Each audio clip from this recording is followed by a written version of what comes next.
Hey, what is up everybody? It is Wick here. Want to make a quick video addressing some of the changes that Amazon is doing. People's been asking me if I'm still selling on Amazon. I'm going to talk about my plans for it and some of my thoughts on it. So people have been telling me for the past 10 years since I've been selling on Amazon that you can't make money on it. It's not worth it. And I've made some killer money on it, right? In the glory days, we were buying things like Dysons and DeWalt tools and stuff like that for doing retail arbitrage and flipping them on Amazon for crazy profits. Since then, it's been harder to sell that kind of stuff because there's brand restrictions where places like Dyson and DeWalt contact Amazon and they want their brand restricted and protected. So anyone who doesn't have permission to sell that brand is not allowed to sell anything. I've made videos about this, over the past 10 years, and I said, I'm making a lot of money on Amazon. I'm going to keep selling on Amazon until I can no longer make profit. I think we're getting closer to that day, but we're not quite there yet. I think it's still worth it, at least for me. I don't know about new sellers, but we'll get into that some more. So the biggest change that's recently happened is they've announced that you can no longer sell used board games or toys. Now, the announcement made it sound like this could be a temporary thing. I'm not 100% sure. Sometimes around the Christmas holiday season, they put restrictions on certain items and things you can sell, how much you can ship in doing FBA and all that kind of stuff. But it's kind of a blow for anyone like me and maybe you out there who sell a lot of used board games or even used toys. I probably sell $2,000 to $3,000 worth of used board games every year on Amazon. It keeps going down because of the brand restrictions, right? But I do so much thrifting that when I find a board game that I can make at least like $20 on, I just go ahead and buy it and ship it to Amazon. Of course, I find lots of rare board games that I can make $100+ on Amazon because you can't get them anywhere else unless you go to eBay, but they're the only ones on Amazon, right? So you just can't find those board games new. They're just very rare to find new, and if you do, you're paying a fortune for them. So people go to Amazon, they want to buy these used. People trust Amazon more than they do eBay. A lot of these Amazon buyers, they're not going to end up buying this stuff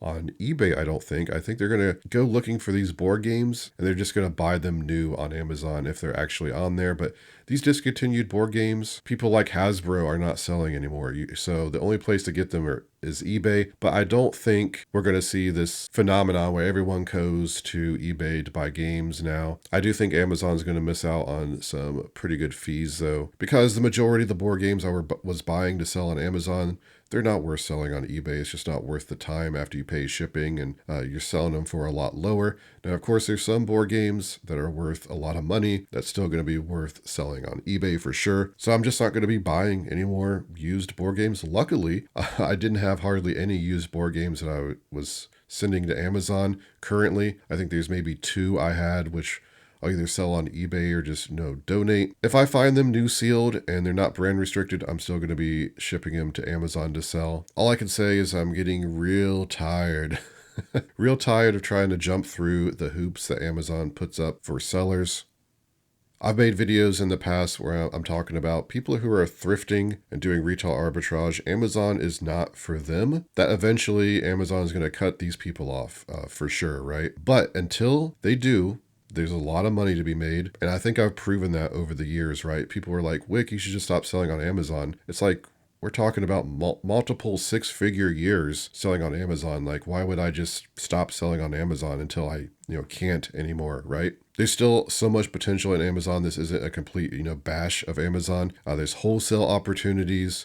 Even though those are down a lot, I've sold wholesale on Amazon before, and I did very well. Some of the easiest money of my life I've done with wholesale. Like we're talking, you get the items manufactured, sent. All you got to do is ship them into Amazon. It took like an hour of work to make like $5,000. That's pretty good. But like with anything where you're making money, there's always going to be competitors jumping in, and it's always not going to last very long, right? People discover that there's a way to make money, then the competition comes in. But also with wholesale right now, it used to be you would find a product on like Alibaba or some Chinese manufacturing website, and you could get it manufactured, shipped to you. You could sell it on Amazon and make money. Now the manufacturers are selling the products themselves. They are making this stuff in China. They're sending it to distribution centers that they own here in the United States, and then they're selling it on Amazon at very low prices. So it's very hard to compete in a lot of products, which is why I haven't jumped back into doing more wholesale.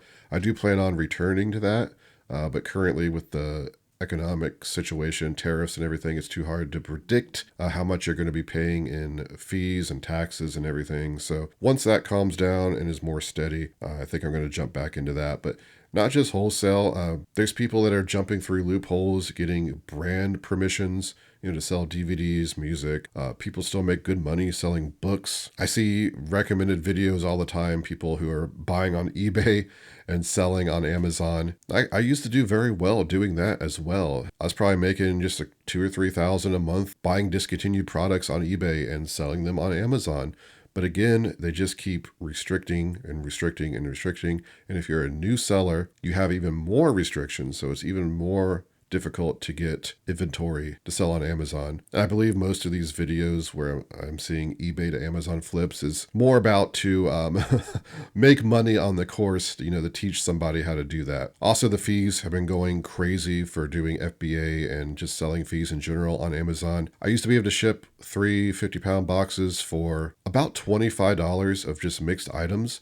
Now they have placement fees where if you send mixed items, like if you send a box with just one UPC, it's fine. You don't get charged this, but somebody who's thrifting and buying random items, if you have a bunch of different items in the box, you get charged a placement fee for each individual item. So I just shipped about 3 40 to 50-pound boxes, and it was about $70. So that's went up significantly. That cuts into your profit quite a bit. Again, I'm getting this stuff at a pretty low price. I'm making money, but they're just making it more difficult. They're cutting into the profit, and the ultimate plan is to just cut people like me out, right? The thrifter, retail arbitrage guy, and I get it. If I owned Amazon, I wouldn't want people like me selling, used board games, because I think a lot of sellers just don't count the pieces. And it's causing Amazon just a lot of headaches dealing with people returning and complaining. You just go on and look at some of the sellers that are selling stuff. It's pretty bad. They have very low feedback scores on Amazon, and they don't make it very easy to sell used items, to add images and describe the condition. People who buy on Amazon something used, they just expect it to be perfect or even new. So there's just a lot of returns to deal with, and there's a lot of scams on Amazon. Anyone who has sold on Amazon or even buys on Amazon probably knows that how easy it is to return stuff.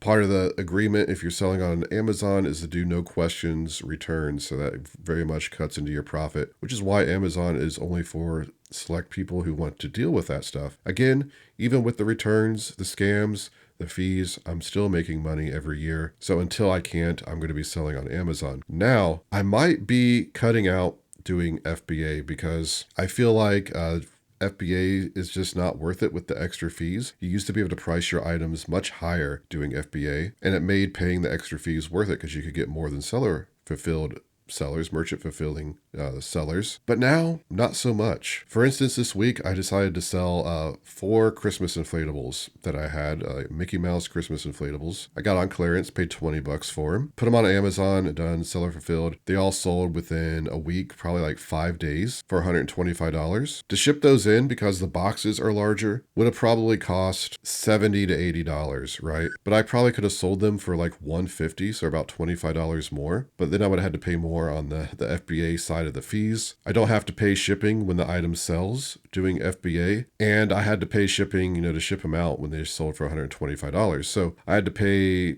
2 of them $13 a piece, and then somebody bought 2 of them, which cost a bit more, and they went to California, so I had to pay about $44 to ship those. So I got right around what it would cost to ship those into Amazon anyway, and I'm paying less fees doing merchant fulfilled. So it's very close to being the same amount of money minus all the work of packaging and shipping and dealing with all of that. So I think going forward, I'm going to try to sell a lot more items merchant fulfilled on Amazon, especially larger items, because those items also incur a higher storage fee. That's another fee you have to pay if they're storing them in the fulfillment center, right? Again, in the old days, it was completely worth it. You ship this stuff for about $0.25 per pound per item. It was madness, right? How cheap it is, because you're getting a huge shipping discount with USPS, or not USPS, UPS. Another thing is having the Amazon Professional account is close to $500 a year. Having the liability insurance that you have to have if you've sold more than $10,000 in any month, they require you to have $1 million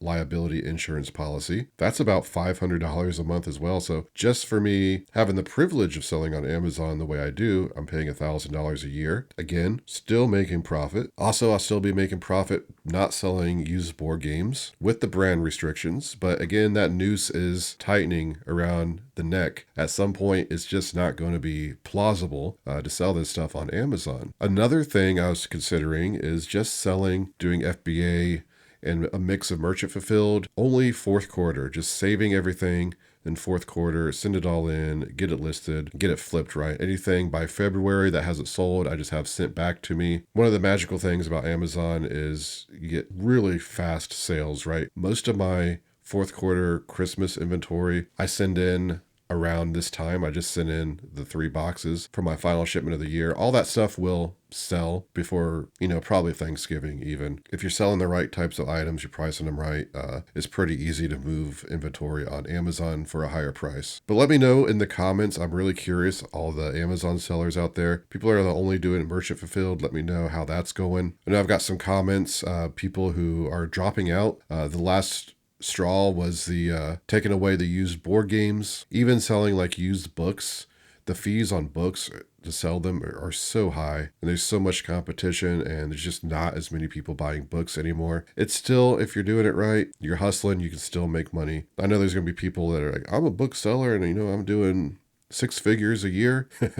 I get it. It's great that you could still do that. There's just not enough book inventory around here that I really want to mess with it. I've done the whole book thing before, and I've made pretty good profit on it, but I just enjoy selling other types of items, right? And it's one reason why I don't make a lot of Amazon focused videos anymore, because I know there's a lot of people who want to get into Amazon. They ask me how to do it, and it's like I'm a Amazon dinosaur at this point. I'm going extinct. The way I'm doing Amazon is not going to be viable, maybe even within the next 5 years. So I don't feel comfortable just out there, making videos about how you can make thousands of dollars on Amazon when 99% of the people probably can't, because it's so hard for new sellers. There's so many restrictions put on them. That being said, if you really want to do it, don't let me discourage you. I'm not here, to rain on anyone's parade. I'm just a realist. The road for a new Amazon seller is very hard. Like, maybe you got some good wholesale connections or something. You have a great idea for a product to have made. You have brand connections somehow, where you can get permission to sell this type of stuff. You're willing to jump through all the hoops. You can make a lot of money on Amazon for sure. But that's it, everybody. Just wanted to give you my thoughts and opinions on that. Still selling on Amazon. Going to be selling on it until the day I can't make any more profit. Just going to be making some changes, doing more seller fulfill business. Looks like I rambled on a bit. I meant to make just like a 5-minute video, but that's impossible when I get on a little rant, I guess. If you did enjoy the video, hit that like button for me. I'd really appreciate it. Let me know in the comments, again, your opinions on it. You find me on Twitter, Instagram, and TikTok, flipping_junk. This has been Wick. Till next time.